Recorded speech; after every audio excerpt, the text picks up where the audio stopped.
The streetlights flickered on as the sun surrendered to twilight, casting long shadows over our cul-de-sac. There was a tranquility to the suburb, a misleading veil of serenity that could deceive even the keenest observer.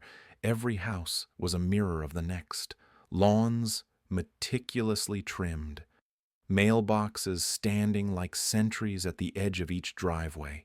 It seemed a world of order and predictability, yet beneath the surface, discord simmered, a truth hidden beneath manicured perfection. Karen lived 3 doors down, her house a temple of pristine conformity.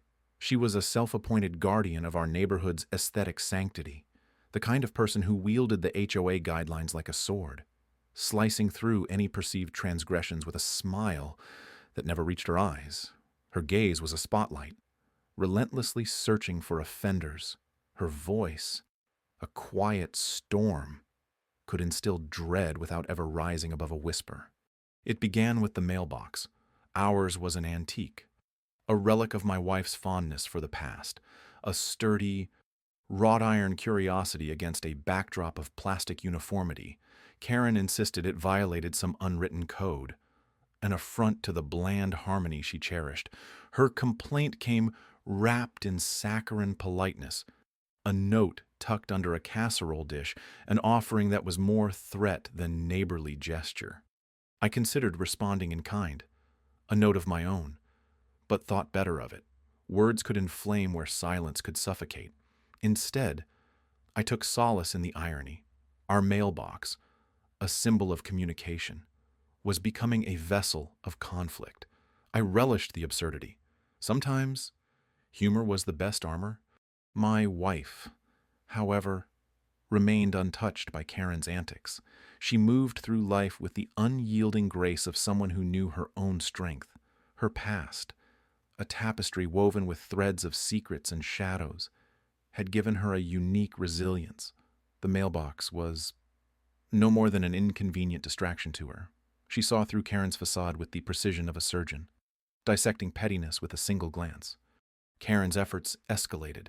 Next, it was the garden. Our roses, too vibrant, too chaotic for her taste. She left pamphlets this time, glossy pages filled with pictures of sterile landscapes that lacked the wild beauty of our blooms. I could almost hear her voice in their captions, a sotto voce disapproval masked as advice. They annoyed me, but I refrained from retaliatory action. Confrontation was a fire, best left unkindled. Days passed, a slow dance of passive-aggressive warfare, each move carefully calculated, a chess game with invisible pieces. I watched her from my window. A sentry in my own right, Karen patrolled the street like a queen surveying her kingdom, oblivious to the truth that lay hidden in plain sight. My wife, the silent sentinel, was more than she appeared. Her patience was an ocean, vast and unfathomable. I smiled inwardly, a secret shared with no one. Karen was unaware of the sleeping giant she sought to provoke. Her pettiness was a storm in a teacup, while my wife was the eye of a hurricane, the calm before the storm. The morning mist clung to our suburban neighborhood like a veil, softening edges, blending boundaries. But beneath this tranquil facade, Karen's machinations sharpened, planning their next move. Yesterday's confrontation with the fake HOA officers had been startling, but not unexpected. My wife, with her unassuming demeanor, had been the perfect decoy, the kind of woman Karen and her cronies mistook for prey.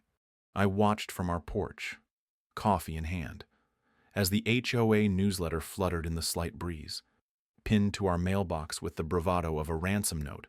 New regulations, it proclaimed.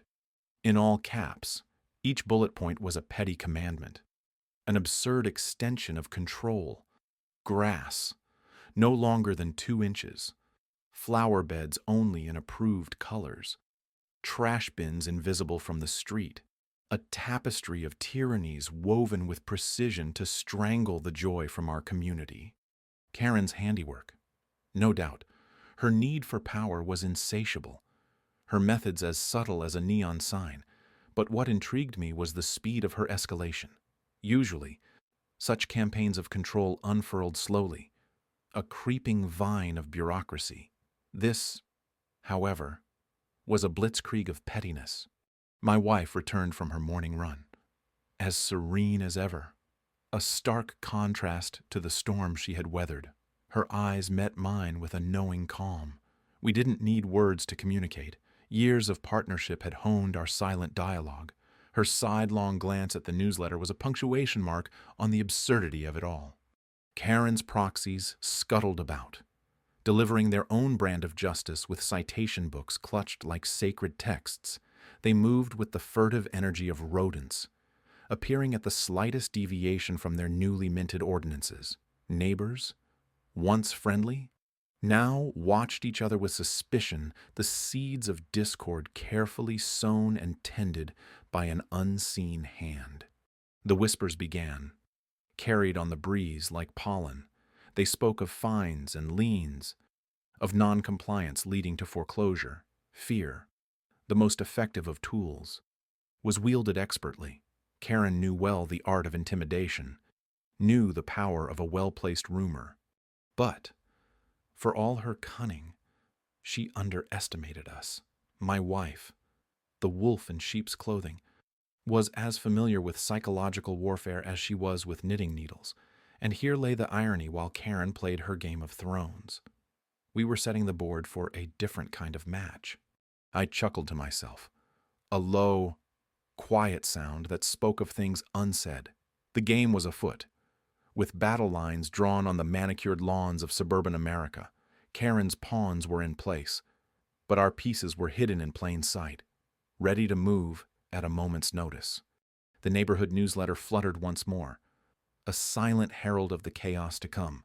My wife and I stood together on our front porch, a fortress of quiet resilience in a sea of manufactured turmoil. The air was charged with anticipation, the kind that precedes a storm. As the sun climbed higher, the tableau of our neighborhood unfolded, every detail stark in the morning light, and in that clarity, the absurdity of Karen's reign was laid bare. A house of cards built on shaky ground. We just needed one breeze to send it tumbling down. The hush of twilight settled over the neighborhood like a silk sheet, smoothing the jagged edges of the day. I watched from our porch as the shadows stretched languidly across the manicured lawns, a stark contrast to the turmoil that roiled beneath the tranquil surface. The fake HOA officers had overplayed their hand, their audacity matched only by their ignorance. They fancied themselves puppeteers, pulling strings they didn't understand, unaware of the tangled web they'd stepped into. My wife had slipped back into the house after their brazen attempt to intimidate her, a ghost in the night, leaving in her wake an aura of quiet determination. I sat with a steaming cup of coffee, the bitter aroma mingling with the cool evening air. My mind was a whirlpool of thoughts, each spinning around the immutable truth they had tried to drag away a woman trained to disappear at will, to slip through the cracks of reality. But her backup was closer than they thought, much closer, as close as the faint rustle of leaves in the breeze, as the soft hum of the street lamp buzzing to life. I began my work, documenting everything. The incident had scratched the surface, revealing the rot beneath. I gathered evidence like a meticulous gardener, every piece of information a seed to be sown: emails, falsified documents, surveillance footage, all meticulously cataloged, their edges sharp as thorns. It was a tapestry of deceit, woven with threads of arrogance and folly. Their plan was as transparent as a pane of glass, but they hadn't counted on us peering through from the other side. Anonymity was our shield, subtlety our sword. I crafted a counterattack with the precision of an artist, each stroke calculated, deliberate. The irony was almost palpable. They had tried to play a game of shadows with someone who excelled in the dark. Ironic, too, how their own shadows betrayed them, whispering secrets to those who knew where to listen. My phone buzzed silently beside me, a gentle reminder that allies were never truly far away. Her backup, as it were, was more than just her training. It was a network, a web spun from loyalty and shared purpose, connections that ran deeper than the roots of the old oak tree, standing guard over our lawn. The plan was set. All that remained was the execution, a delicate dance of precision and timing. They wouldn't see it coming, the subtle unraveling of their carefully constructed facade. And then, like a conductor signaling the crescendo, she appeared at the door. Her smile was a quiet promise, her eyes glinting with the fire of resolve. The world might see an ordinary woman, but I knew better. I knew the strength hidden beneath her calm exterior, a force of nature waiting to be unleashed.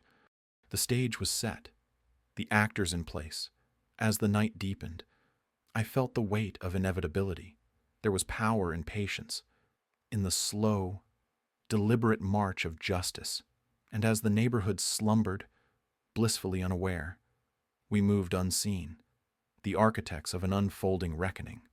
In that moment, I realized the true irony. They had tried to control what they couldn't understand.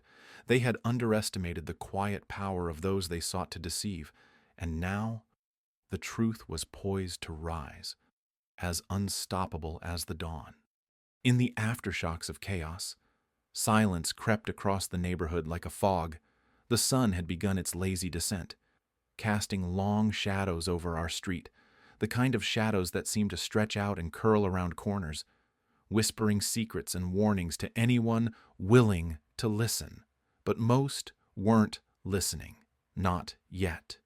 The quiet was deceptive, a thin veneer of normalcy barely covering the tension that hummed beneath. Neighbors, once indifferent or blissfully unaware, were starting to notice the ripples in the water. The air felt charged, like a thunderstorm waiting to burst. There were whispers, the kind that scuttle along fences and gather like lint in the corners of minds. People started looking over their shoulders, feeling the eyes of the street on their backs. I watched from our window, the glass cool under my palms. The world outside seemed to ripple, each movement a distortion in the fabric of our suburban facade. Across the street, Mrs. Thompson, who always boasted about her prize hydrangeas, lingered too long at her mailbox.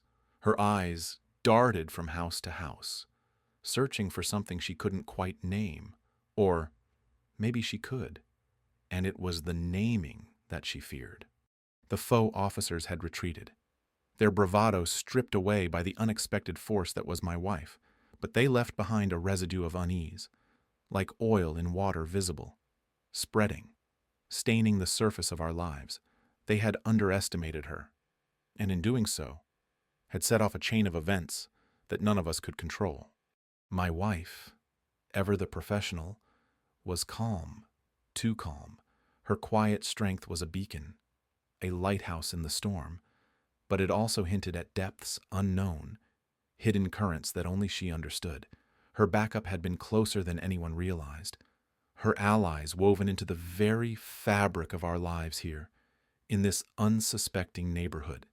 I had known to some extent, but the breadth of her world was still unraveling before me.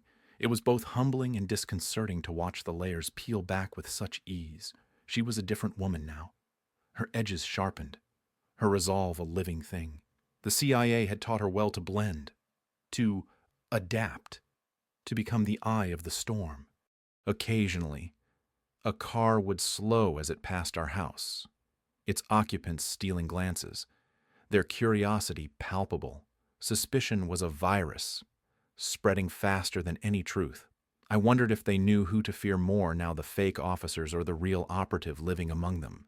I noticed the change in them, in the neighbors who watched from behind their curtains, their silhouettes barely distinguishable against the dimming light. They were recalibrating their perceptions. They felt the shift, but they didn't understand it, couldn't quite grasp the new order of things. It was ironic, really. The strength they admired in her had become the very thing that unsettled them. The leaves rustled with the evening breeze, a soft symphony of nature's indifference to human drama. But I felt the opposite. Attuned to every creak and rustle, every subtle shift in the atmosphere. Our home, once an unremarkable part of this suburban tableau, had become an axis, a place where the ordinary met the extraordinary. It was a delicate balance, this newfound awareness.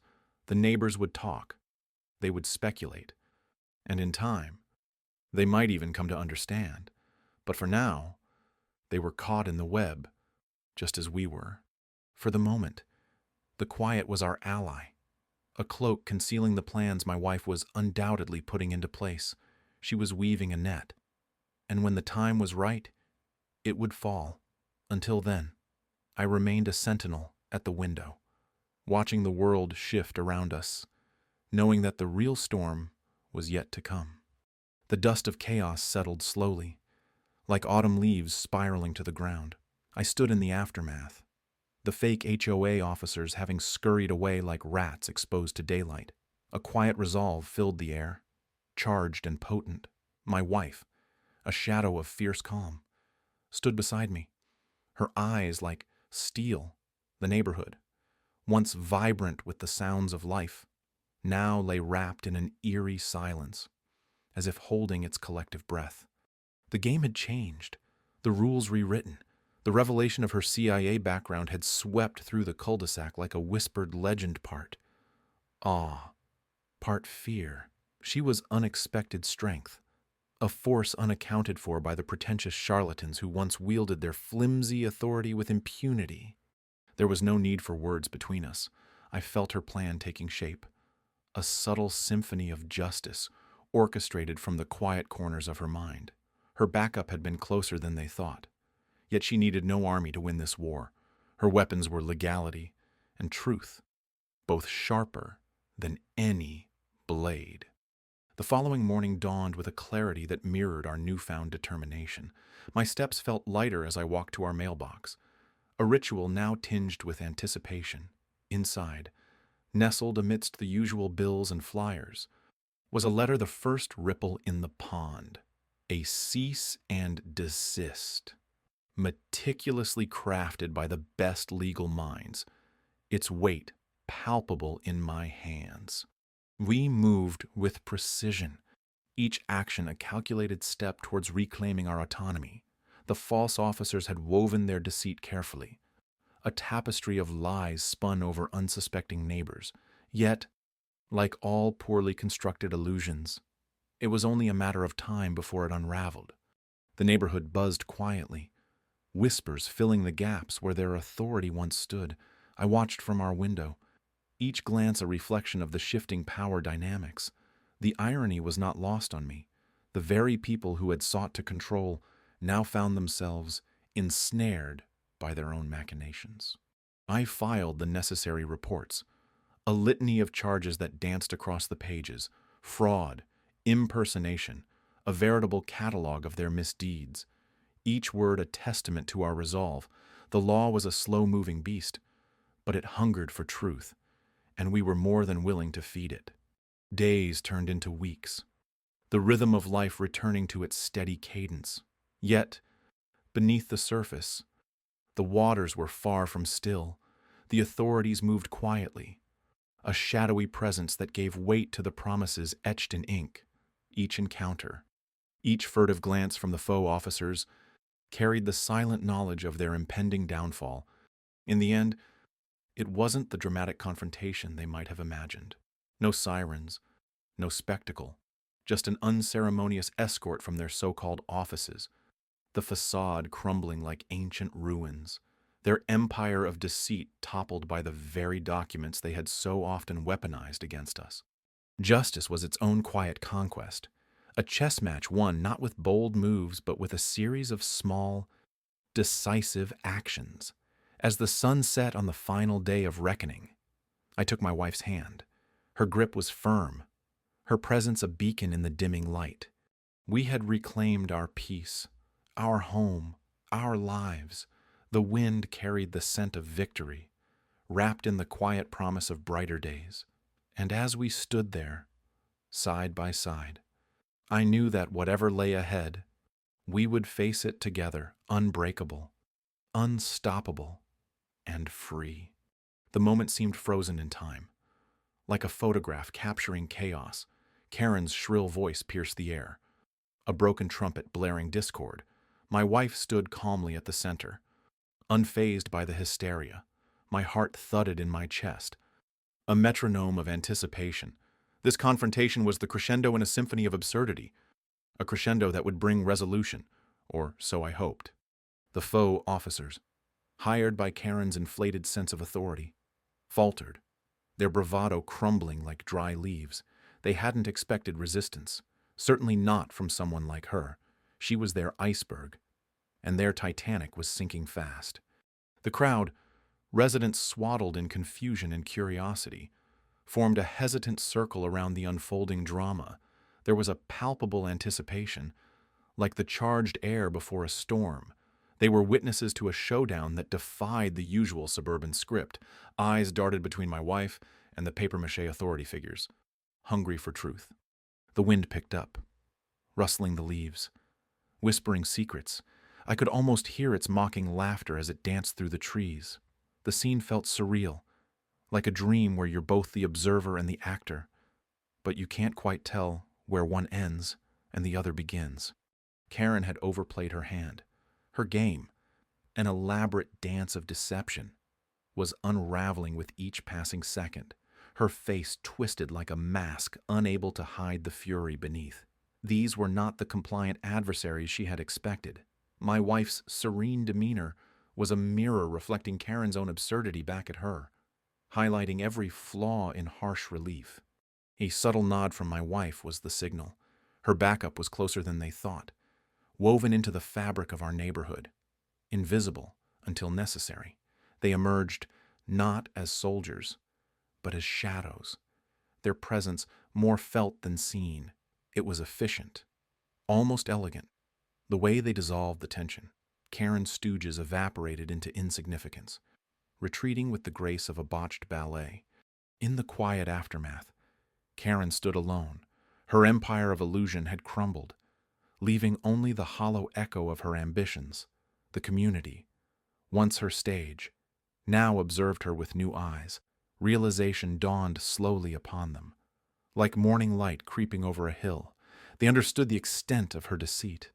An understanding brought with it a mix of liberation and betrayal. My wife's voice, calm and steady, broke the silence. It was a declaration, a gentle resetting of balance. The neighborhood was hers again, not through force, but through the quiet strength that defies chaos.